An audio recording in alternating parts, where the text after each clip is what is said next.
우리 찬송가 405장을 드리겠습니다. 찬송가 405장입니다.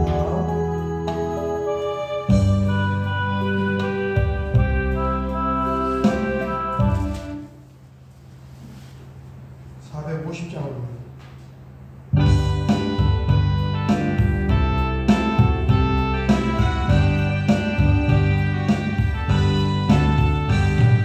주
아멘. 우리 성경 말씀은 사도행전 1장 1절에서 5절까지 보겠습니다.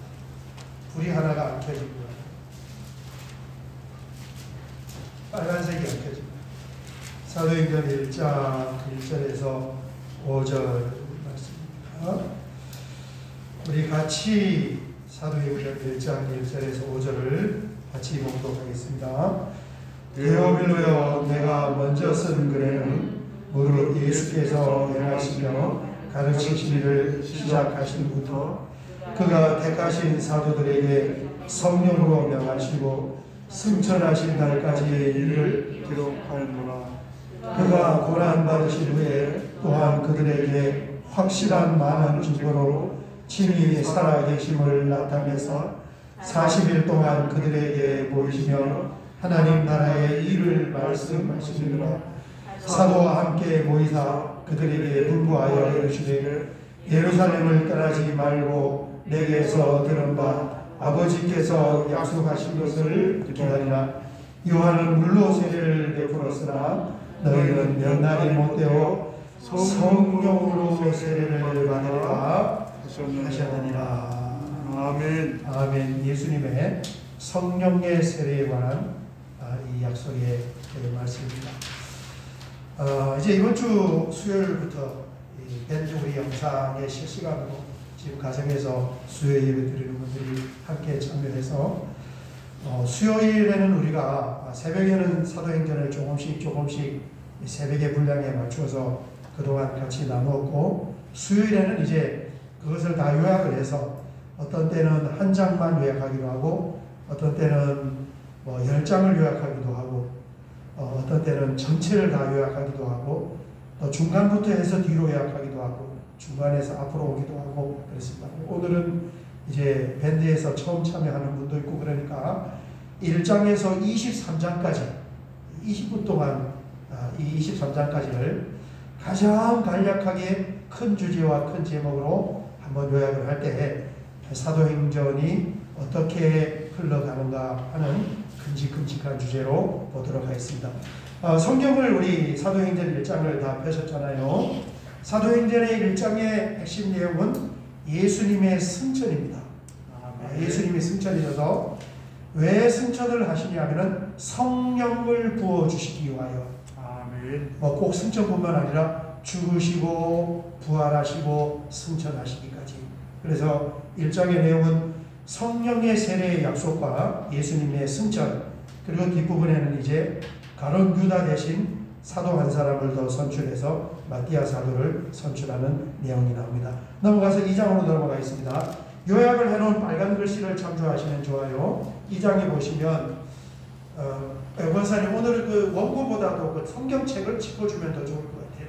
2장을 보시면 사도행전 2장은 오순절 성령 강림의 내용입니다. 약속하신 이 성령을 하나님께서 예수님께서 부어주셨어요.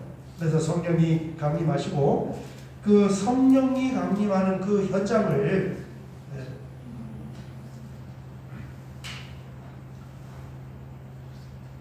사도행전 2장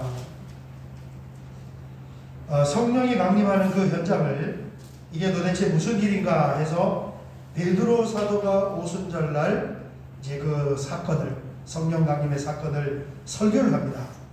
이 성령이 부어진 것은 구약 성경에 약속되고 예언된 그 사실인데 예수님께서 성령을 부어주시기 위하여서 부활하시고 승천하셨고 그 성령을 아버지 하나님께로부터 받아서 부어주셨습니다. 그렇습니다. 33절이 핵심절이에요. 2장 33절 같이 읽겠습니다. 하나님이 오른손으로 예수를 높이시네 그가 약속하신 성령을 아버지께 받아서 너희가 보고 듣는 이것을 부어주셨느니라. 아멘. 아멘. 이게 성령 강림의 근원입니다. 이제 3장에 가서 2장에 이렇게 성령이 부어지니까 그 부분에 믿는 사람들이 물건을 서로 통용을 하면서 은혜는 아까운 마음을 덮어요. 여러분 은혜가 식으면 참 아까워요. 콩 한 쪽도 다른 사람에게 나눠주기가 아까워요. 생각하면 할수록 아까워요. 그런데 은혜가 그 사람의 심령에 덮칠 때, 심령에 넘칠 때, 비로소 이제 내 것에 대한 아까운 마음보다도 다른 사람에게 베풀어주는 그 은혜와 사랑이 더 큰 것입니다. 여러분, 그게 우리 교회에서 우리가 말씀하는 헌신이에요. 사람은 본질적으로 헌신하고 싶지 않아요. 시간을 나를 위해서 쓰고 싶고, 나를 위해서 내 재능을 갈고 닦고 싶고, 나와 우리 가족을 위해서 물질을 쓰고 싶지, 그것을 하나님께 드리고 싶지 않습니다. 그런데 하나님의 은혜가 우리의 마음속에 부어지면은 비로소 이제 이 하나님의 나라를 위하여, 거시적인 복음의 전달을 위하여 내가 가지고 있는 시간도 투자해서 헌신하게 되고, 나의 건강과 나의 재능과 또 나의 달란트와 또 나의 물질까지도 이렇게 하나님의 일에 그렇게 사용을 할 때 비로소 이제 아깝지 않은 생각이 든단 말이에요. 더 많이 드렸으면 좋겠다. 그러면은 더 열심히 일하게 되고 기도하게 되고 또 그렇게 헌신할 수가 있는 것입니다. 성령이 부어지니까 사람들이 자기 물건을 다른 사람에게 이렇게 나누어 쓰는 거예요. 3장은 성전 미문 앞에서 이 걷지 못한 사람을 치유하는 이 기적을 베드로 사도를 통하여서 금과 은은 내게 얻거니와 기적을 베풀고, 이 기적에 관해서 또 솔로몬 행각에서 설교를 하는데, 이 기적을 한 것은 사람의 힘으로 한 것이 아니라 우리가 십자가에 못 박아 죽인 예수님이 바로 이 기적을 일으켰습니다. 이게 3장의 내용이에요. 그리고 그 설교를 하고 엄청나게 많은 사람들이 4장 4절 말씀을 들은 사람 중에 믿는 자가 많으니 남자의 수가 약 5천이나 되었더라. 영혼의 구원. 기적을 일으키면 사도행전의 특징이 뭐냐면 누구든지 기적을 일으키면 유대인들이 붙잡아다 가둡니다. 그래서 이 성전 앞에 문 앞에서 일으킨 기적으로 인하여서 4장에 이제 사도들이 베드로와 요한이 산헤드린 공회에 체포가 되고, 체포가 되니까 23절 위를 보면은 교회는 그를 위하여서 기도하고, 하나님께서는 그 기도를 받으시고 응답을 하시는데 31절 빌기를 다음에 모인 곳이 진동하더니, 이 하나님 기도 받으신 거예요. 내가 여기 있다, 내가 살아있다. 이게 진동으로 나타났어요. 우리가 다 성령이 충만하여 담대히 하나님의 말씀을 전하니라. 아멘. 은혜가 충만하니까 또 4절 끝부분에 뭐가 나와요? 물건을 서로 통용하는 거예요. 물건을 통용하는 은혜 받아야 아깝지가 않아요. 은혜 안 받으면 아까워요. 참 아까워요. 이게 썩어서 없어져서 버릴지언정 옆에 집 안 나눠준다. 아까워요. 이런 걸 좀 우리의 신앙의 어떤 척도로 삼아야 돼요. 내가 지금 뭔가 가지고 있는 것을 모자라면 할 수 없잖아요. 모자라면은 그것을 모자라니까 그러는데, 이게 좀 남음에도 불구하고 나누지 못할 때, 그럴 때 얼마나 내 심령이 지금 식어 있고 하나님의 은혜의 기름 부음이 필요한가 하는 이 어떤 이 신앙의 척도를 우리가 좀 볼 수가 있어요. 몰라요. 다른 사람은 아무도 자신만 아는 거지.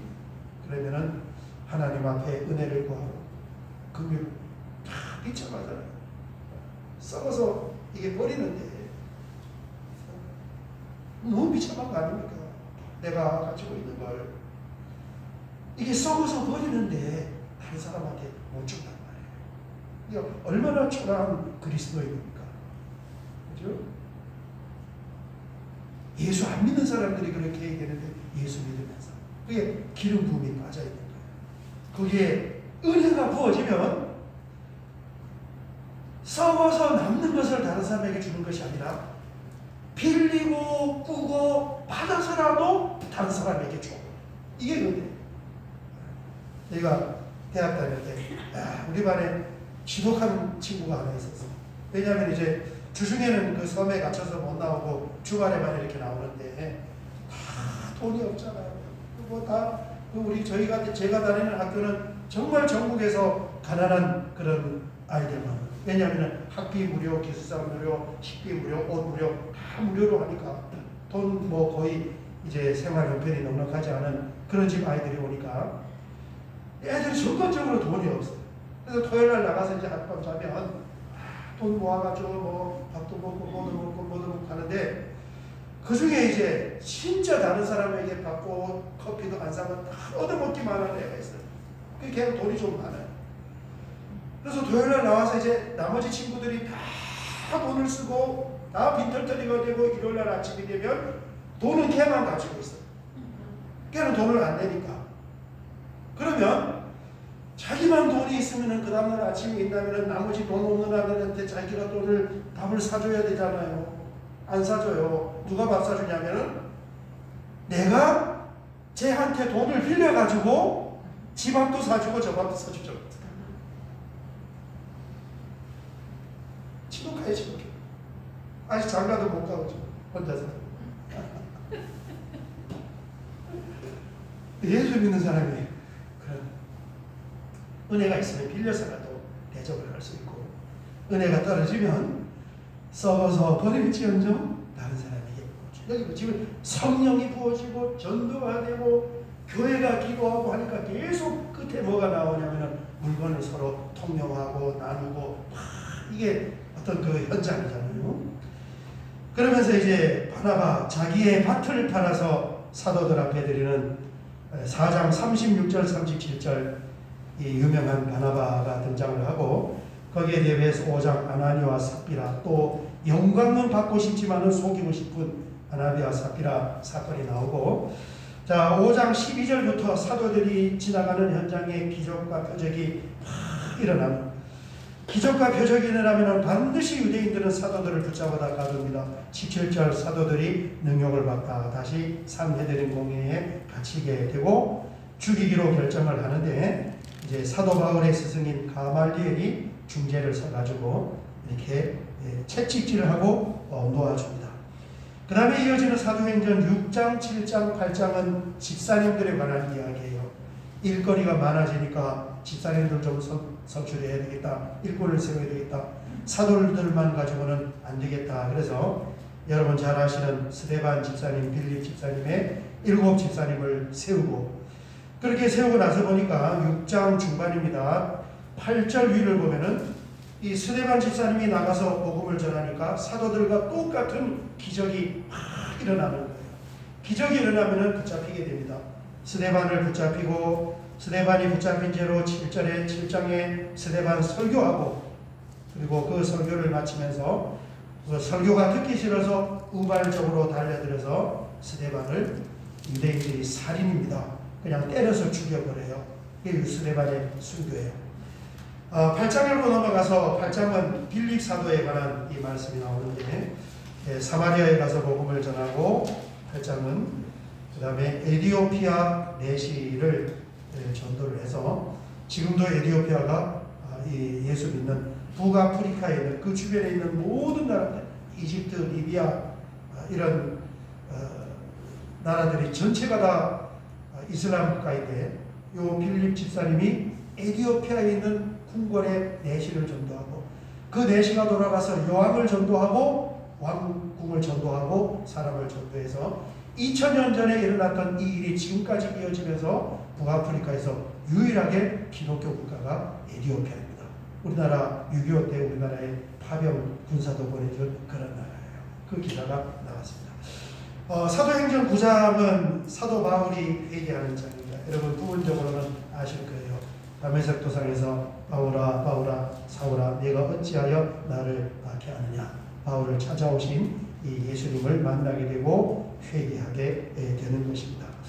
10장에 넘어가면 10장은 가이사라에 있는 백부장 고넬료와 요바에 있는 이 기도하는 베드로가 서로 연결이 되어서 고넬료 집안에 가서 복음을 전하고 가정부흥회를 하면서 그 집에 성령이 임하는 그런 사건이 10장의 내용이 되겠습니다. 9장은 사도 바울의 회심장, 그 다음에 10장은 고넬료 가정인 고넬료가 회심하여 예수님을 믿는 그런 내용이 되는 거예요.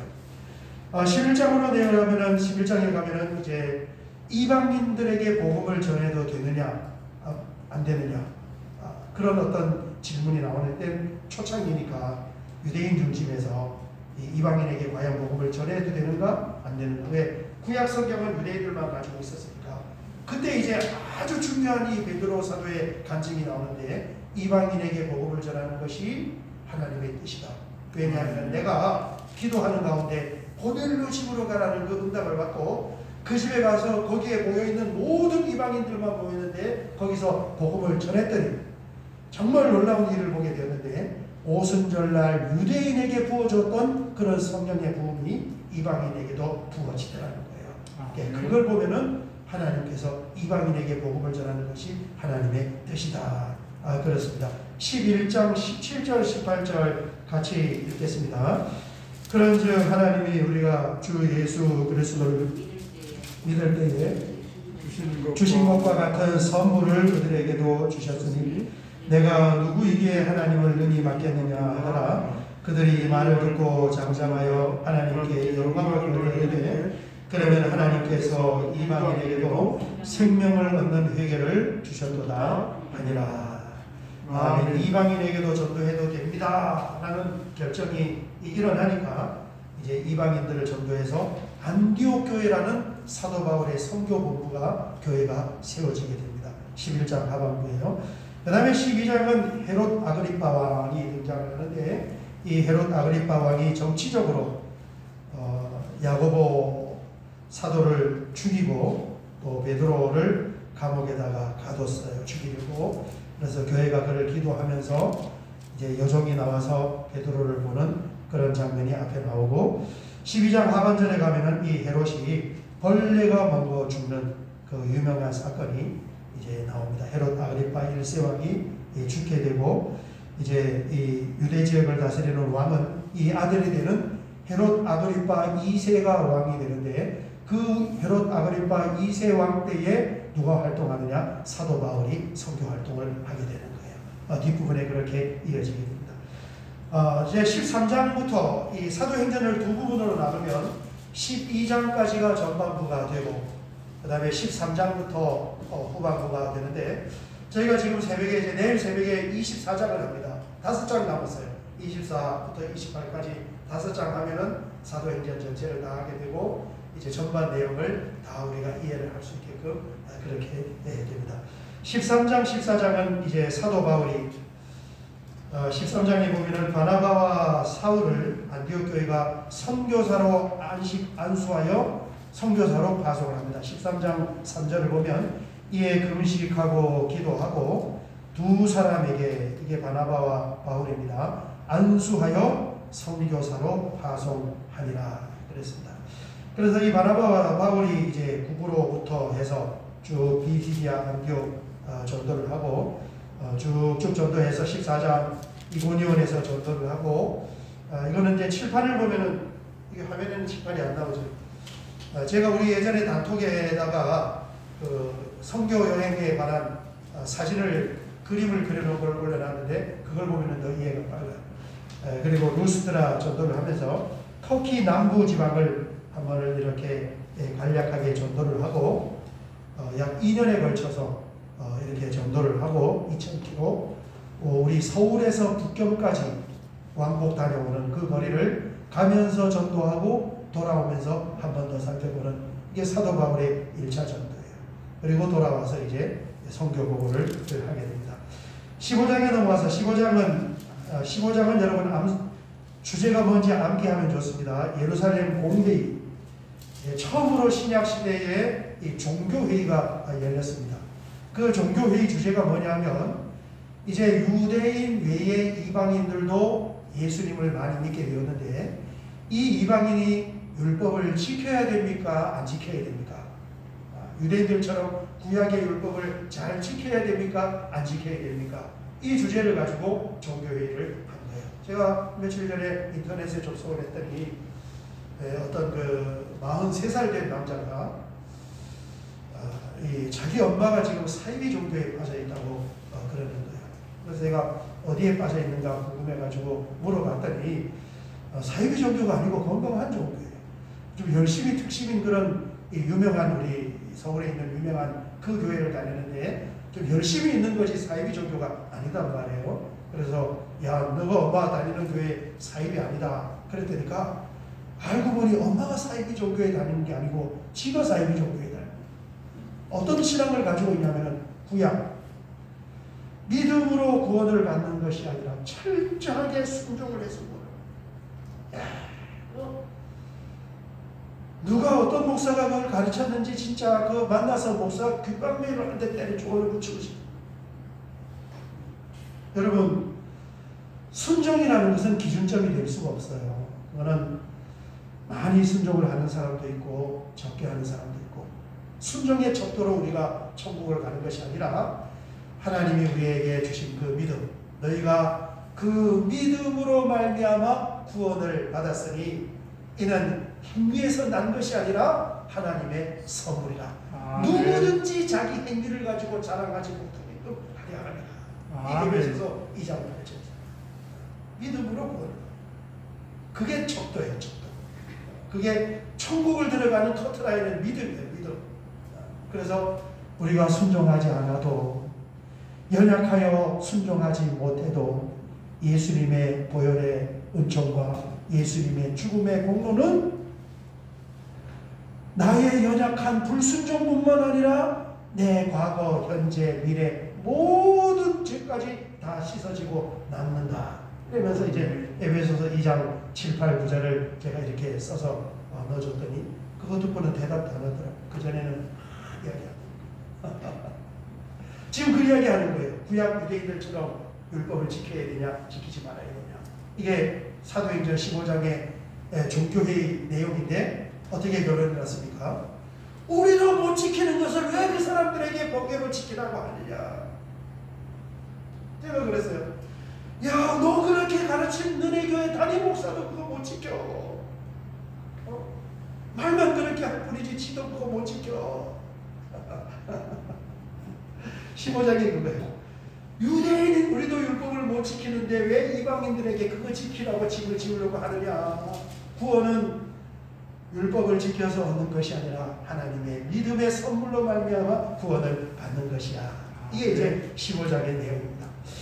그 다음에 이제 16장부터 2차 전도 여행이 시작이 되는데 출발하면서 디모데도 데리고 가고 소아시아 터키 지방에서 전도하지 못하고 환상을 보고 마게도니아로 건너가서 유럽으로 빌립보로 가서 16장은 빌립보장이에요. 바울과 실라가 감옥에 갇히고 찬송하고 기도하면서 나오는 그런 내용입니다. 사도행전 16장은 빌립보 전도, 17장 빌립보에서 내려와서 데살로니가에서 전도하고 베레아 전도하고 핵심적인 내용은 그리스 아테네의 아레오바고 광장에서 철학과 학문이 많은 똑똑한 사람들을 대상으로 복음을 전하는 내용이 17장의 전반 내용이 되겠습니다.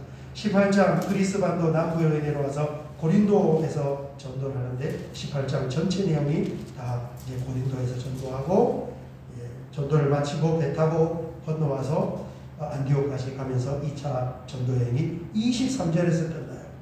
23절에서 끝나고 그 다음에 24절부터 3차 전도 여행이 시작이 됩니다.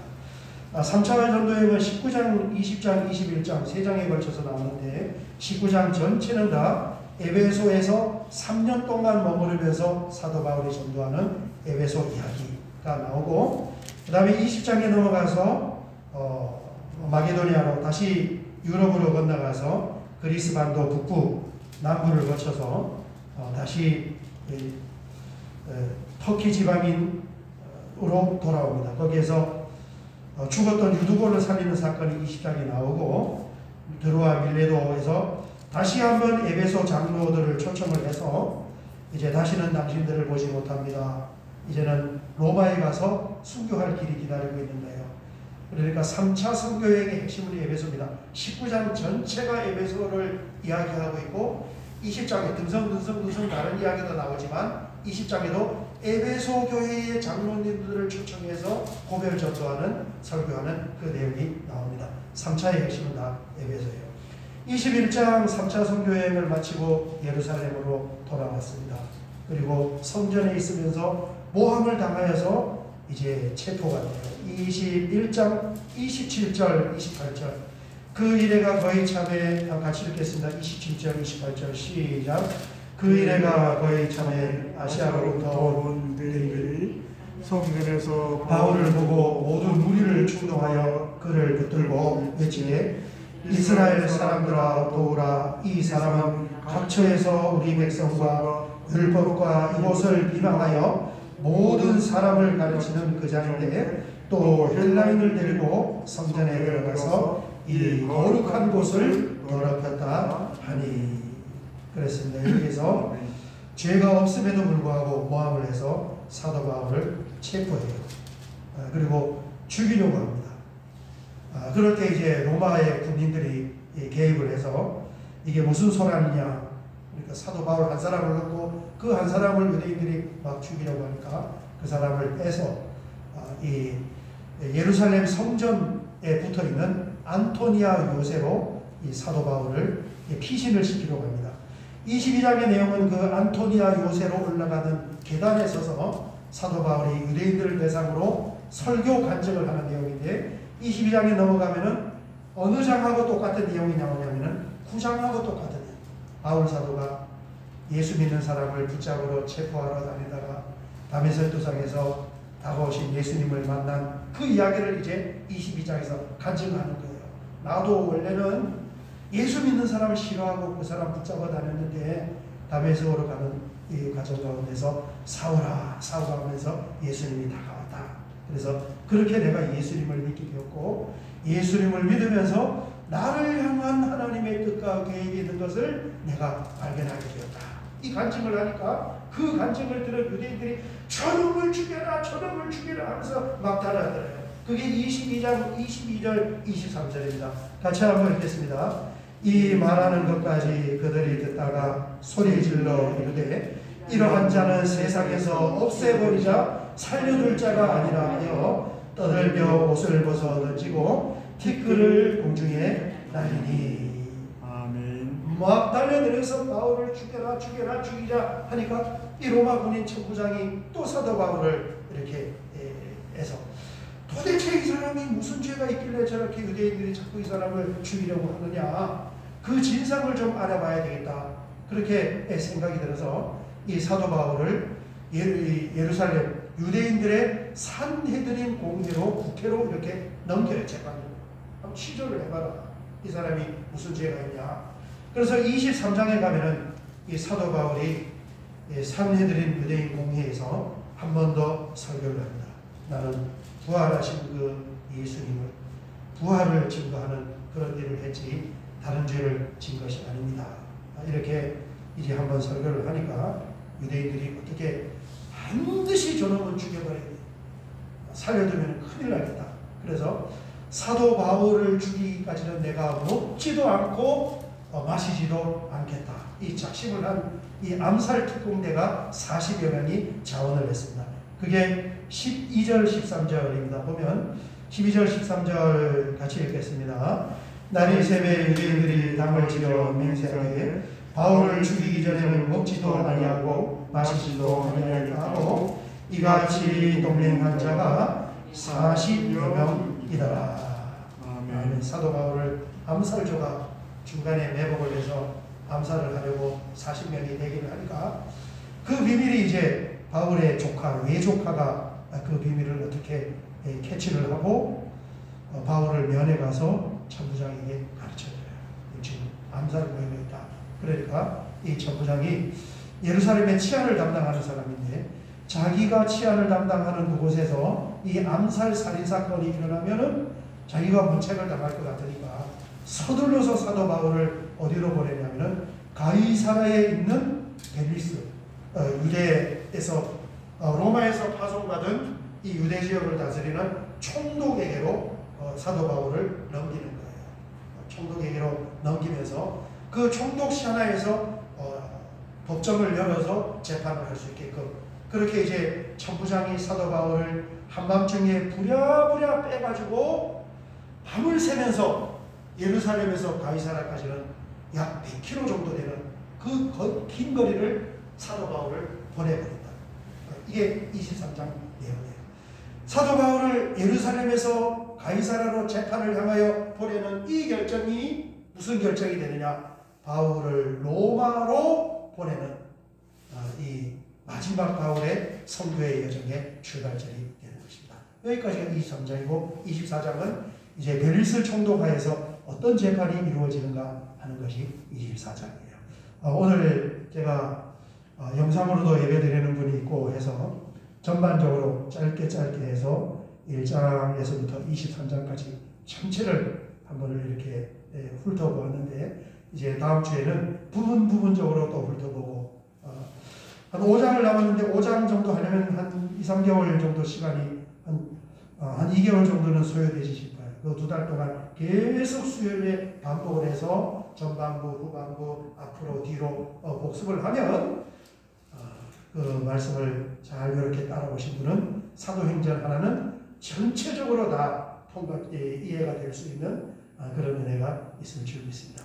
오늘 여기까지 하고 찬송 부르고 같이 기도 드리도록 하겠습니다. 우리 찬송가 401장을 한 장 드리고 같이 한번 기도할 때 올 2023년은 우리가 정말 믿음과 소망으로 한 해를 열었는데 하나님께서 역사하시는 풍성한 은혜가 이 성령님의 기름 부음과 같이 함께 우리 하늘빛교회 소속된 모든 가족과 가족에게 넘치기를 원합니다. 같이 한번 기도하도록 하겠습니다. 찬송가 401장입니다.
연약한 심령에 성령을 부으시고 하나님의 은혜를 부어주어서 우리의 모든 삶으로 말미암아 예수 그리스도가 증거하고 주님의 복음이 전달되는 풍성한 은혜로 함께하여 주시옵소서.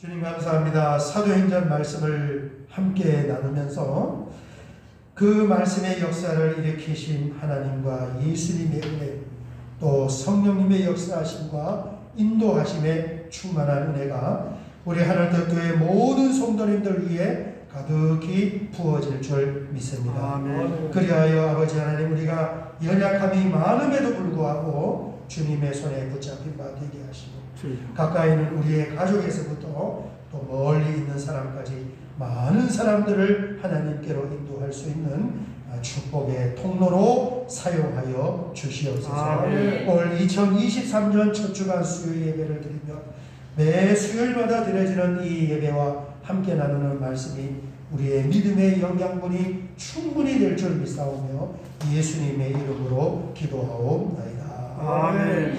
주기도문으로 예배를 마치겠습니다. 하늘에 계신 우리 아버지여, 이름이 거룩히 여김을 받으시오며 나라의 마옵시며 뜻이 하늘에서 이루어진 것 같이 땅에서도 이루어지이다. 오늘날 우리에게 일용할 양식을 주옵시고 우리가 우리에게 죄 지은 자를 사하여 준 것 같이 우리의 죄를 사하여 주옵시고 우리를 시험에 들게 하지 마옵시며 다만 악에서 구하옵소서. 대개 나라와 권세와 영광이 아버지께 영원히 싸움나이다. 아멘.